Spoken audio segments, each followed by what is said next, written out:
Hi.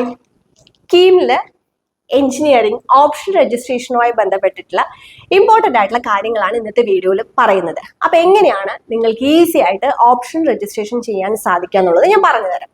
അപ്പൊ ആദ്യം തന്നെ നമ്മൾ ഓപ്ഷൻ രജിസ്ട്രേഷൻ സ്റ്റാർട്ട് ചെയ്ത് കഴിഞ്ഞാൽ നമ്മുടെ ഒഫീഷ്യൽ വെബ്സൈറ്റിൽ കയറി ലോഗിൻ ചെയ്യുക. കാൻഡിഡേറ്റ് പോർട്ടലിൽ പോയി കഴിഞ്ഞാൽ ഓപ്ഷൻ രജിസ്ട്രേഷൻ പേജ് കാണും.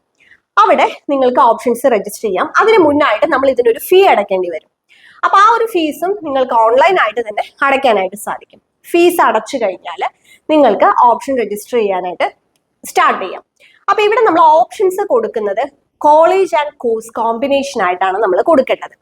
അപ്പൊ നിങ്ങൾക്ക് ഇപ്പോൾ റാങ്ക് വന്നിട്ടുണ്ട്. ഈ ഒരു റാങ്ക് വെച്ച് ഏതൊക്കെ കോളേജിൽ ഏതൊക്കെ കോഴ്സുകൾ കിട്ടും എന്നറിയാനായിട്ട് നമ്മൾ ലാസ്റ്റ് റാങ്ക് ഡീറ്റെയിൽസ് ചെക്ക് ചെയ്താൽ മതി.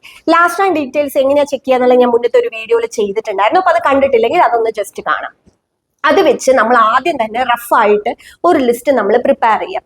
പ്രത്യേകം ശ്രദ്ധിക്കേണ്ടത്, നമ്മൾ ഈ ഓപ്ഷൻ കൊടുക്കുമ്പോൾ ഈ ഓർഡർ എന്ന് പറയുന്നത് നമ്മൾ ജോയിൻ ചെയ്യാൻ ഏറ്റവും പ്രിഫർ ചെയ്യുന്ന കോളേജും കോഴ്സും വേണം ആദ്യമായിട്ട് കൊടുക്കാനായിട്ട്. അതായത് നമുക്ക് ജോയിൻ ചെയ്യാൻ താല്പര്യമുള്ള കോളേജും കോഴ്സും മാത്രമേ നമ്മൾ ഓപ്ഷനിൽ വെക്കാൻ പാടുള്ളൂ എന്നുള്ള കാര്യം ശ്രദ്ധിക്കുക. അതേപോലെ തന്നെ നിങ്ങൾക്ക് എത്ര ഓപ്ഷൻസ് വേണമെങ്കിലും കൊടുക്കാനായിട്ട് സാധിക്കും.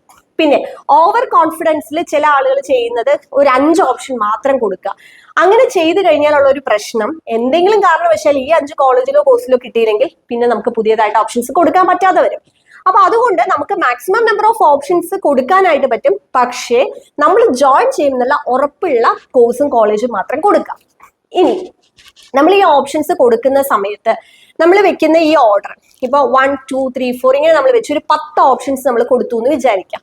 ആദ്യത്തെ അലോട്ട്മെന്റിൽ നമുക്കിപ്പോ ഒരു 4ാമത്തെ ഓപ്ഷൻ നമുക്ക് കിട്ടി എന്നുണ്ടെങ്കിൽ പിന്നെ അടുത്ത അലോട്ട്മെന്റിൽ ഇതിന്റെ ഹയർ ഓപ്ഷൻസ് മാത്രമേ പരിഗണിക്കുകയുള്ളൂ. അതായത് അതിന്റെ താഴോട്ടുള്ള ഓപ്ഷൻസ് 5 മുതൽ 10 വരെയുള്ള ഓപ്ഷൻസ് ഓട്ടോമാറ്റിക്കലി ഡിലീറ്റ് ആവും. അപ്പോൾ ആദ്യത്തെ 1, 2, 3 ഓപ്ഷൻസ് മാത്രമേ 2ാമത്തെ അലോട്ട്മെന്റിന് പരിഗണിക്കുകയുള്ളൂ. ഇനി അതെല്ലാം നിങ്ങൾക്ക് ഇപ്പൊ കിട്ടിയ കോഴ്സും കോളേജും മതി എന്നുണ്ടെങ്കിൽ അത് മാത്രം നിങ്ങൾക്ക് സേവ് ചെയ്ത് അല്ലെങ്കിൽ ലോക്ക് ചെയ്ത് വെക്കാനും സാധിക്കും. അപ്പോൾ അത് അലോട്ട്മെന്റിന്റെ പ്രോസസ്സ് ഓപ്ഷൻ രജിസ്ട്രേഷൻ ഒക്കെ കഴിഞ്ഞിട്ടുള്ള സമയത്ത് ഞാൻ ഡീറ്റെയിൽ ആയിട്ട് പറയാം. അപ്പൊ ഞാൻ ഇമ്പോർട്ടന്റ് ആയിട്ട് പറഞ്ഞത് എന്താണെന്ന് വെച്ച് കഴിഞ്ഞാൽ നമ്മൾ ഓപ്ഷൻസ് കൊടുക്കുമ്പോൾ വളരെയധികം ശ്രദ്ധിക്കണം.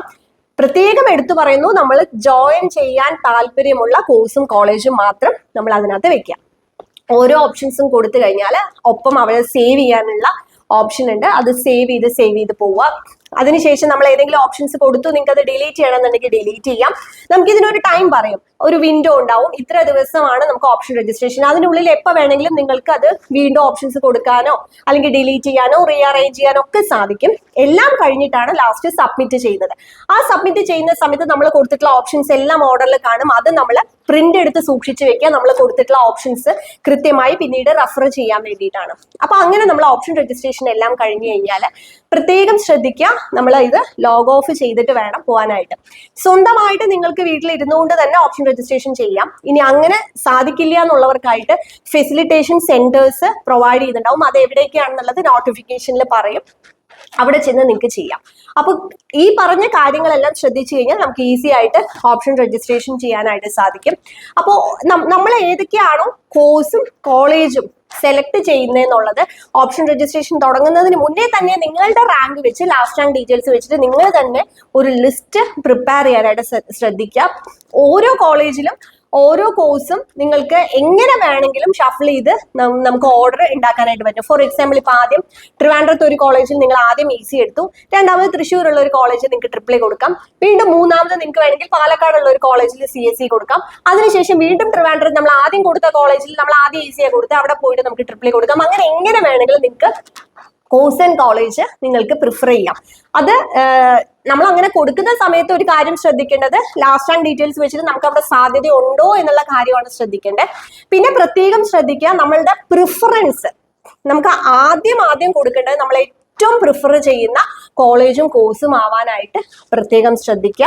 അപ്പൊ ഈ ഓപ്ഷൻ രജിസ്ട്രേഷൻ കൊടുക്കേണ്ടത് നമ്മൾ വളരെ ശ്രദ്ധിച്ച് വേണം ചെയ്യാൻ. അപ്പൊ ഇതുമായി റിലേറ്റ് ചെയ്ത് നിങ്ങൾക്ക് എന്തെങ്കിലും ഡൗട്ട് ഉണ്ടെങ്കിൽ തീർച്ചയായിട്ടും ചോദിക്കാം. അപ്പൊ നമ്മൾ ഓപ്ഷൻ രജിസ്ട്രേഷൻ കഴിഞ്ഞു കഴിഞ്ഞാലാണ് നമുക്ക് അലോട്ട്മെന്റ്സ് വരുന്നത്. ആദ്യം ഒരു ട്രയൽ അലോട്ട്മെന്റ് ഉണ്ടാവും. അത് ജസ്റ്റ് ആ ഒരു പ്രോസസ്സ് എങ്ങനെയാണെന്നുള്ളത് അറിയാൻ വേണ്ടി മാത്രമാണ്. അവിടെ നമുക്ക് കിട്ടുന്ന കോളേജും കോഴ്സും നമുക്ക് അത് തന്നെ വരണം എന്നില്ല. ട്രയൽ അലോട്ട്മെന്റ് കഴിഞ്ഞ ഫസ്റ്റ് അലോട്ട്മെന്റിലാണ് നമുക്ക് കൃത്യമായിട്ട് ഏത് കോളേജിൽ ഏത് കോഴ്സാണ് നമുക്ക് കിട്ടിയെന്ന് അറിയാനായിട്ട് സാധിക്കുക. അതിനുശേഷം നമുക്ക് അവിടെ ജസ്റ്റ് ഫീസ് അടച്ചിട്ട് നമ്മളുടെ ആ ഒരു കോഴ്സും കോളേജും നമുക്ക് ഉറപ്പ് വരുത്താം. അതിനുശേഷം നമുക്ക് ഹയർ ഓപ്ഷൻസ് വേണ്ടാന്നുണ്ടെങ്കിൽ അതെല്ലാം ഡിലീറ്റ് ചെയ്യാനായിട്ട് സാധിക്കും. ലോവർ ഓപ്ഷൻസ് ഒന്നും തന്നെ പിന്നെ പരിഗണിക്കില്ല.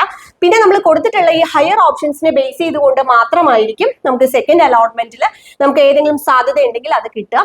അതിനുശേഷം പിന്നെ ഏതെങ്കിലും സബ്സിക്വന്റ് അലോട്ട്മെന്റ്സ് അല്ലെങ്കിൽ സ്പോട്ട് അലോട്ട്മെന്റ്സ് ഉണ്ടോ എന്നുള്ളത് ആ സമയത്ത് നോട്ടിഫിക്കേഷൻ അനുസരിച്ചിട്ടാണ് നമുക്ക് അറിയാനായിട്ട് സാധിക്കുക. അപ്പൊ ഇത്രയും കാര്യങ്ങളാണ് നമുക്ക് ഓപ്ഷൻ രജിസ്ട്രേഷനുമായി ബന്ധപ്പെട്ട് അറിയേണ്ടത്.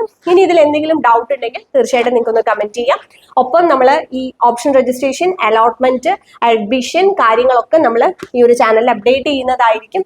സോ നിങ്ങൾക്ക് ഈ ഒരു ചാനൽ സബ്സ്ക്രൈബ് ചെയ്തിട്ടില്ലെങ്കിൽ സബ്സ്ക്രൈബ് ചെയ്ത് കഴിഞ്ഞാൽ കൃത്യമായി അപ്ഡേറ്റ് ലഭിക്കുന്നതായിരിക്കും. Thank you.